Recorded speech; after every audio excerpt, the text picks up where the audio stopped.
नमस्कार, हमें है आपकी सेहत का ख्याल, इसीलिए हर रोज लेकर आते हैं हम आपके लिए न्यूज 24 का खास प्रोग्राम संजीवनी। मैं हूं आपके साथ दीपिका यादव और मेरे साथ हैं जाने माने आयुर्वेदाचार्य डॉक्टर प्रताप चौहान। डॉक्टर चौहान, बहुत बहुत स्वागत है आपका। थैंक यू जी, नमस्ते। पैरों की छालों को किया नजरअंदाज तो पैर का अल्सर करेगा बहुत परेशान। जीवा आयुर्वेद अपनाएं, पैर के अल्सर से खुद को बचाएं। डॉक्टर प्रताप चौहान के साथ देखिए संजीवनी।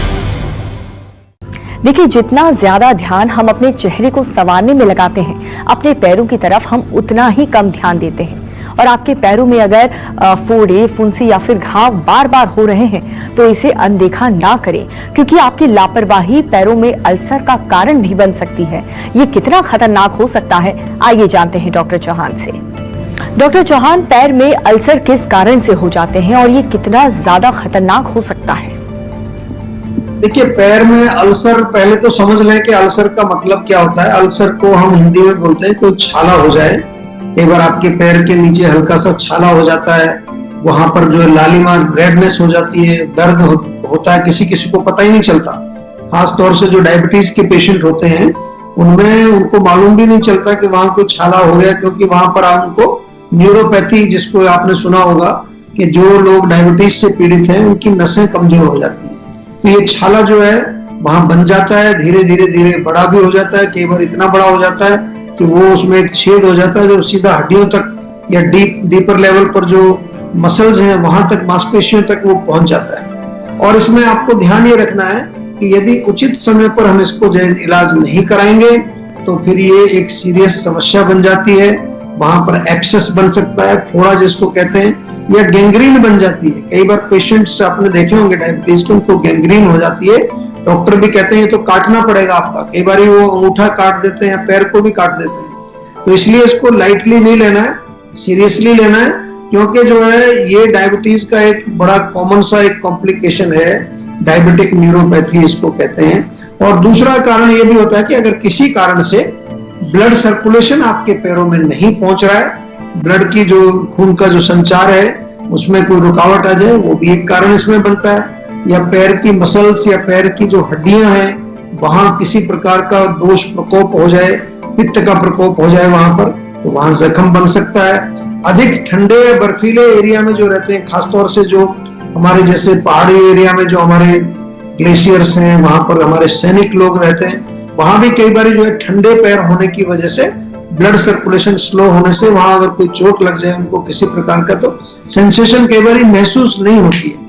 और आयुर्वेद में हम देखें तो रक्त, पित्त और वात, इन तीनों का इसमें इन्वॉल्वमेंट होता है। जब भी पैर में आपके अल्सर वगैरह होगा तो रक्त को भी हमें देखना है, पित्त को देखना है, और वात तो उसको भी हमें बैलेंस करना है। सर्दी जुकाम में कैसे रामबाण है अजवाइन का काढ़ा, बताएंगे संजीवनी टिप्स में डॉक्टर चौहान। लेकिन अब से थोड़ी ही देर के बाद आप देखते रहिए संजीवनी। डॉक्टर चौहान, पैर में अल्सर किस कारण हो जाते हैं और ये कितना ज्यादा खतरनाक हो सकते हैं, ये तो आपने बता दिया, लेकिन क्या इसके लक्षण समय पर पता चल सकते हैं? देखिए, बहुत अच्छा प्रश्न आपने किया है, क्योंकि लक्षणों के बारे में तो ज्ञान होना ही चाहिए और इसके बगैर हमें कई बार पता नहीं चलेगा। जैसा मैंने कहा कि यदि सही समय पर रोग का अगर हमें मालूम नहीं चलता है या रूट कॉज का डायग्नोसिस नहीं होता है तो फिर चिकित्सा बहुत डिफिकल्ट होती है, और सही समय पर पता चल जाए तो चिकित्सा बड़ी आसान होती है। इसलिए हम लक्षण आपको हमेशा, कोई भी हम बीमारी जो लेते हैं उसके लक्षण जरूर बताते हैं, ताकि आपको ये एहसास हो जाए कि मुझे भी ये बीमारी हो रही है। सबसे पहले तो जो हमारे तलवे हैं वहां पर ये होता है, पैर के साइड वाला जो एरिया होता है वहां पर भी हो सकता है, उंगलियों के ऊपर, उंगलियों के नीचे भी अल्सर आमतौर पर होते हैं। तो यहाँ चेक करते रहिए। चेक इसलिए करते रहिए क्योंकि अगर आपकी नर्व्स जो है वो वीक हो गई, जैसे मैंने कहा डायबिटीज के लोगों को हो जाता है, तो कई बार वहां छाला हो रहा है लेकिन आपको मालूम नहीं चलता, क्योंकि कोई पेन वगैरह उसमें होता नहीं है। अगर सेंसेशन रहती है, नर्व ठीक है, तो पेन होगा, नहीं तो कई बार वहां पर कोई आपको मालूम नहीं चलेगा, या हल्की फुल्की झंझनाहट सी कई बार वहां पर, या चींटियां चल रही है, इस तरह की कोई झंझनाहट या ऐसी कोई चीज आपको महसूस हो सकती है। और कभी कभी जो है आप अपने सॉक्स पहनते हैं, जूते पहनते हैं, तो जब आप सॉक्स निकालते हैं तो आप देखते हैं कि वहां कुछ गीला हो रहा है, कुछ वहां कुछ जैसे कुछ रिसाव, कुछ पानी जैसा या हल्का पस जैसा लगा हुआ है, तो जरूर पैर आपका चेक करना चाहिए नीचे तलवों में, कहीं छोटा मोटा वहां कोई अल्सर तो नहीं बन रहा है। स्पेशली जो लोग ओल्ड हैं या जो लोग डिसेबल्ड हैं, कई बार वो ज्यादा झुक नहीं पाते हैं, आगे देख नहीं पाते हैं, अपने तलवों वगैरह को देख नहीं पाते हैं। कई बार तो जो उनके जो देखभाल करने वाले वो बताते हैं उनको कि आपके पैर में छाला हो रखा है। और इसका ये भी ध्यान रखना है कि कभी कभार ये हड्डी तक भी पहुंच जाता है और हड्डी दिखने लगती है वहां पर। उसके बाद उसमें पस पड़ना शुरू हो जाता है और थोड़ा पीला पीला पड़ जाता है, कभी काला हो जाता है और वहां गैंग्रीन भी बन सकती है। ये गैंग्रीन आपने नाम सुना होगा, ये बड़ी खतरनाक सिचुएशन है। तो ये आपको थोड़े लक्षण इसके मालूम होने चाहिए और किसी भी समय आपको जब ज्ञात होता है डरने की जरूरत नहीं है। हमेशा जो है आप सेहत का नंबर आपके पास है, उसको डायल करिए। कोई भी समस्या आपकी है, जीवा के डॉक्टर्स आपकी सेवा में हाजिर हैं और आजकल तो वीडियो कंसल्टेशन से भी हम आपके साथ जुड़े हुए हैं। जब से कोरोना का ये जो काल चल रहा है तो वीडियो कंसल्टेशन पूरे विश्व से हमारी बढ़ गई है, बल्कि लोग घर में सुरक्षित अपने हैं, बाहर नहीं निकल रहे हैं। लेकिन जो हमारी टेक्नोलॉजी है, जो हम बिल्कुल 15 साल से आपको टेलीमेडिसिन के माध्यम से सेवा कर रहे हैं, आज वो और ज्यादा उसका हम प्रयोग करके दूर दूर तक लोगों तक पहुंच रहे हैं और उनको आयुर्वेदिक उपचार भी हम उनको दे रहे हैं। और इस वक्त हमारे साथ एक कॉलर जुड़ चुकी हैं शिमला से, प्रिया। प्रिया, अपना सवाल पूछें। जी, ये मेरा सवाल था कि मेरे चेहरे पे ना 2.5 सालों से गले में और चेहरे कान के आसपास लाल लाल दाने हो जाते हैं, जो कि मैं इसका इलाज भी करा चुकी हूँ, जैसे अंग्रेजी दवाइयाँ भी लेती हूँ, उससे कोई फर्क नहीं पड़ा है। लगाने के लिए भी दिया जाता है लेकिन उससे भी कुछ आराम नहीं मिल रहा है डॉक्टर साहब। देखिए, जब भी आप कोई इलाज करते हैं, 2-2.5 साल से आपका रोग चल रहा है, इलाज भी आप करा रहे हैं, रोग ठीक नहीं हो रहा है, तो मैं सभी दर्शकों से एक निवेदन करता हूं कि थोड़ा सा 2 मिनट बैठ करके शांति से अपनी बुद्धि का प्रयोग ये करना चाहिए कि जब हम इलाज कर रहे हैं तो रोग ठीक होना चाहिए। और अगर रोग ठीक नहीं हो रहा है तो उसके 2 कारण होते हैं। या तो जो इलाज हम कर रहे हैं वो इलाज उस पर कारगर नहीं है, वो काम नहीं कर रहा है इलाज। दूसरा कारण ये भी होता है कि कई बार दवाई आपकी ठीक चल रही है लेकिन परहेज नहीं कर रहे हैं। परहेज क्यों नहीं कर रहे? कि परहेज कोई बताता नहीं है, रूट कॉज कोई समझाता नहीं है आपको कि क्या कारण है। जैसे आपने कहा कि लाल लाल दाने निकल आते हैं, तो अगर मैं आयुर्वेद की दृष्टि से इसको समझाऊं आपको, जो भी मुझे समझ आ रहा है अभी, उसमें एक चीज बिल्कुल स्पष्ट है कि आपके बॉडी के अंदर हीट ज्यादा है, गर्मी ज्यादा है, पित्त ज्यादा है। तो पित्त को कम करने के लिए सबसे पहले जो है आपको परहेज करना पड़ेगा। चाय नहीं पीनी है बिल्कुल भी। बहुत सारे लोग चाय पीते हैं, दिन भर चाय पीते हैं लोग, 2 चाय तो सभी पीते हैं और कुछ लोग तो 5, 6, 7, 8, 10 तक बार भी चाय पीते हैं। तो चाय बहुत गर्मी करती है। या मिर्ची, तीखा, चटनी, अचार, फ्राइड चीजें खाना, ऐसी चीजें खाना जिसमें केमिकल्स मिले हुए हैं, ये सब चीजें गर्मी को बढ़ाती हैं। तो इनको बंद कर दीजिए। 50% आराम तो इसी से दिख जाएगा आपको। दूसरा जो है, आपके रक्त के अंदर जो पित्त बढ़ा हुआ है, जो गर्मी बढ़ी हुई है, उस रक्त का शोधन हमें करना है। तो शोधन के लिए क्या करेंगे? आप नीम का सेवन कर सकते हैं, बहुत बढ़िया काम करता है। नीम के पत्ते भी अगर आप खाएंगे या फिर नीम का सिरप हमारे यहाँ मिलता है, नीम की टैबलेट्स आपको मिल जाएंगी, स्किन फिट टैबलेट्स हमारे यहाँ मिल जाएंगी। और मैं तो बल्कि आपको बार बार ये कहता हूँ, ये तो चीजें मैं आपको बताता ही हूँ, जनरल चीजें मैं आपको हमेशा बताता हूँ, लेकिन एक चीज मैं बार बार कहता हूँ कि रोग 2.5 साल पुराना है तो कहीं ना कहीं हमें एक आयुर्वेदिक चिकित्सक से परामर्श जरूर लेना चाहिए, ये जानने के लिए कहीं और किसी लेवल पर भी तो नुकसान नहीं हो रहा है। सर्दी जुकाम में कैसे रामबाण है अजवाइन का काढ़ा, बताएंगे संजीवनी टिप्स में डॉक्टर चौहान। लेकिन अब से थोड़ी ही देर के बाद आप देखते रहिए संजीवनी। डॉक्टर चौहान, जो डायबिटीज के मरीज हैं, वो अपने पैरों का ख्याल कैसे रख सकते हैं? देखिए, डायबिटीज के जो पेशेंट होते हैं उनसे मेरा निवेदन है, मैं पहले भी बहुत बार कहता हूँ कि केवल एक गोली आप ले लेते हो और उससे आप चेक कर लेते हो कभी कभार कि मेरा ब्लड शुगर जो है ठीक ठाक चल रहा है, थोड़ा बहुत ऊपर है, ज्यादा रेंज ज्यादा ऊपर नहीं जा रहा, उससे संतुष्ट नहीं होना है। डायबिटीज के पेशेंट्स में लॉन्ग रन में जाकर के बहुत सारे कॉम्प्लिकेशन होते हैं और उनमें से एक कॉम्प्लिकेशन होता है कि उनकी नसें कमजोर हो जाती हैं। आम भाषा में नस बोलते हैं, नर्व।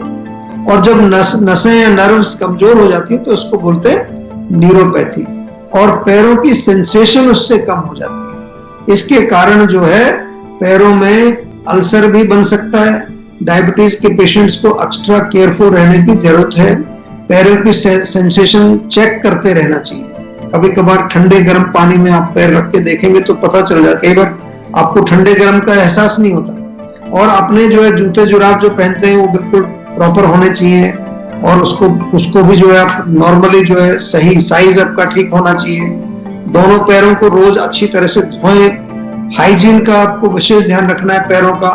और पैरों में जो है रक्त का संचार ठीक ठाक से चले, उसके लिए हल्का गुनगुना पानी करके उसमें पैर रखें। तौली से पूंछ के मालिश, फुट मसाज जरूर करनी चाहिए। पैरों में यदि कोई कॉर्न बना है, वहां कई बार हार्ड हो जाता है या त्वचा कहीं से सख्त हो जाती है, तो उसका इलाज जरूर कराना है। वो कहीं आगे चल के कोई आपको प्रॉब्लम क्रिएट ना करे। और नाखूनों को भी रेगुलरली काटते रहना चाहिए। जैसे मैंने कहा, हाइजीन का ध्यान आपको रखना है। और मोस्ट इंपॉर्टेंट जो जैसा मैंने शुरू में बोला, डायबिटीज का उपचार करें। केवल गोली खा करके आपको शुगर को कंट्रोल नहीं करना है, आपको डायबिटीज को ठीक करना है। और उसके लिए हमारा जो जीवा का हेल्पलाइन नंबर है उस पर डायल करिए, बात करिए। जो भी डायबिटीज के पेशेंट हैं, कितना भी पुराना डायबिटीज आपका है, वो जरूर जीवा में संपर्क करें। तब आपको हमारे डॉक्टर समझाएंगे कि क्या क्या चीजें आपको एडिशनली और भी करनी चाहिए। केवल औषधि लेना ही सफिशिएंट नहीं है डायबिटीज वालों को। और चलिए अब बारी है आज की संजीवनी की। डॉक्टर चौहान, आयुर्वेद की मदद से कैसे पैर के जो अल्सर हैं, वो डायबिटीज जो पेशेंट्स हैं, वो उससे बच सकते हैं? देखिए, मैंने तो अभी कहा कि डायबिटीज यदि है, आप डायबिटीज से पीड़ित हैं, तो बिल्कुल आपको वेट नहीं करना है। बेशक चाहे तो अभी कॉल कर दीजिए, अपना नंबर लिखवा दीजिए, जीवा से कनेक्ट हो जाइए, कहीं आपको देर ना हो जाए। केवल न्यूरोपैथी नहीं, किडनी खराब होती है, हार्ट की प्रॉब्लम होती है, आंखें खराब हो जाती है, बहुत सारे सीरियस कॉम्प्लिकेशन डायबिटीज की वजह से होते हैं। तो सबसे इंपॉर्टेंट है कि रूट कॉज को ही ठीक करना है। रूट कॉज है डायबिटीज, तो उसकी चिकित्सा हम आपको पर्सनलाइज्ड दवाइयां बना करके देते हैं। दूसरा जो है, प्रतिदिन तिल के तेल की मालिश पूरे शरीर में करनी चाहिए, जिससे सर्कुलेशन आपका ठीक रहेगा। आपकी जो नर्व्स हैं उनको भी ताकत मिलेगी। ये जो मैं बार बार बताता रहता हूँ आपको, तिल के तेल की मालिश, इसके बहुत सारे फायदे हैं। रक्त शुद्धि का भी नियम जो है आपको पालन करना चाहिए। नीम का पेड़ कोई है तो 5-6 पत्ते रोज खाली पेट सुबह खाइए। उससे आपको डायबिटीज में भी फर्क पड़ेगा और रक्त भी आपका शुद्ध रहेगा। या तो फिर नीम टैबलेट हमारे यहाँ मिलती है। एलोवेरा का जूस भी आप मंगा सकते हैं, वो भी पी सकते हैं। आंवला जूस भी आप मंगा सकते हैं, वो भी बहुत फायदा करेगा। और सभी जो है डायबिटीज के पेशेंट साल में जो है एक बारी पंचकर्म जरूर करवाएं। जरूर मैं कहता हूं सभी डायबिटीज के पेशेंट्स को बहुत आवश्यक है, अगर आप लॉन्ग रन तक जो है अपने शरीर को सुरक्षित रखना चाहते हो। क्योंकि वहां पर शोधन जो हम करते हैं उसके पश्चात फिर आपको रसायन औषधियां भी खिलाते हैं। और केवल जो है डायबिटीज के मरीज जो है वो लक्षणों की चिकित्सा ही ना करें, केवल वो उसकी जड़ की चिकित्सा भी करें। डायबिटीज में अक्सर जो है धातु हमारे कमजोर हो जाते हैं, और इसलिए बहुत इंपॉर्टेंट है कि हम अपने शरीर में धातु जो है वो उच्च कोटि के रखें, अच्छे पोषण उसमें मिले और ओजस हमारा स्ट्रॉन्ग रहे, ताकि हम अपने शरीर को स्वस्थ रख सकें। वक्त हो चला है संजीवनी टिप्स का। डॉक्टर चौहान, अगर सर्दी जुकाम हो जाए तो ऐसे में अजवाइन का जो काढ़ा है वो कैसे फायदेमंद साबित हो सकता है? देखिए, अजवाइन बहुत गुणकारी है। और पहले तो अजवाइन का काढ़ा कैसे बनाएंगे, 1 चम्मच अजवाइन 300 मिलीलीटर पानी में रात को भिगो दीजिए। सुबह उसको उबालिए और उतना उबालिए कि वो आधा रह जाए। उसको छान लीजिए। अगर और चौथाई रहेगा तो और भी अच्छा, लेकिन कम से कम आधा जरूर रहना चाहिए। उसको छान करके आपको पीना है। जो बलगम होती है हमारे जो पूरा रेस्पिरेटरी सिस्टम में, खासतौर से खांसी लोगों को होती है, बलगम को ये पतला करके बाहर निकाल देता है। खासतौर से सूखी खांसी में काफी लाभकारी होता है। उसमें चाहे तो थोड़ा गुड़ भी डाल सकते हैं। लंग्स में कंजेशन होता है, कई बार सांस खिंच करके आता है, सांस फूलता है, उसमें भी रिलीफ मिलेगा। या नाक बिल्कुल बंद हो गई है, आपकी सांस नहीं आ रहा है, या नाक में जो है छींकें आ रही हैं, नाक से पानी बह रहा है, दोनों ही अवस्थाओं में जो है ये अजवाइन का काढ़ा बहुत लाभकारी है। और कई लोगों को गले में खराश होती है, गले में बलगम जमा हो जाता है, उसको निकाल नहीं पाते, तो अजवाइन का काढ़ा पीने से गला भी आपका ठीक होगा, गले में किसी प्रकार का कोई इन्फेक्शन या कोई सोर थ्रोट वगैरह होगा वो भी ठीक होगा। और अजवाइन के पानी से आप भाप भी ले सकते हैं। आजकल जो है कोरोना पेंडेमिक में ये भी एक गाइडलाइन हमारे जो आयुष की है उसमें है कि पानी में अजवाइन डाल के या पुदीने के पत्ते डाल करके उससे भाप लेने से हमारी नाक गला ये साफ होता है। डॉक्टर साहब, आपका बहुत बहुत शुक्रिया आज इस खास जानकारी के लिए। Thank you very much. तो हम उम्मीद करते हैं कि आप भी आज डॉक्टर प्रताप चौहान को सुनने के बाद सेहतमंद रहने की तरफ अपना एक और कदम बढ़ाएंगे। और इसमें आपकी मदद करने के लिए आपके साथ है सेहत का नंबर 0129404004। ये नंबर फौरन घुमाएं और अपनी कॉल रजिस्टर करवाएं। आप हमें ईमेल भी कर सकते हैं, हमारा ईमेल आईडी है info@jiva.com। फेसबुक के जरिए भी आप हमसे जुड़ सकते हैं। हमारी फेसबुक आईडी है www.facebook.com/jiva ayurveda। हमेशा स्वस्थ रहें, तंदुरुस्त रहें और खुश रहें, इसी उम्मीद के साथ कल फिर होगी आपसे मुलाकात। आज दीजिए इजाजत, नमस्कार। नमस्कार, मैं हूं मानक गुप्ता।